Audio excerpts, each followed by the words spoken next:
Hello. சில குடும்பங்கள்ல நம்ம வாழ்றோம். பல குடும்பங்கள்லயும் கூட வாழ்றோம்.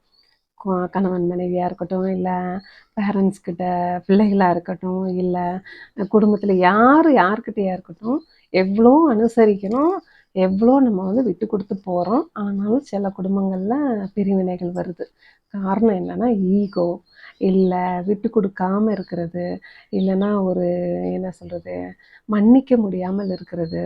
ஸோ நம்ம குடும்பங்கள்ல எதெல்லாம் நம்ம விட்டு குடுக்கணுமோ, எதெல்லாம் நமக்கு கரெக்ஷன் பண்ணதுக்கு இருக்கோ, அதையெல்லாம் கரெக்ஷன் பண்ணி, நம்மளுடைய குடும்பத்துல எப்படி நம்ம லைஃப் லாங் இந்த குடும்பத்த கொண்டு போகிறது, லைஃப் லாங் உறவுகள் நீடிக்கிறதுக்கு நம்ம என்ன பண்ணணுமோ, அத பண்ணுனா, நம்மளுடைய குடும்பத்துக்குள்ள எந்த பிரச்சனையும் இருக்காது.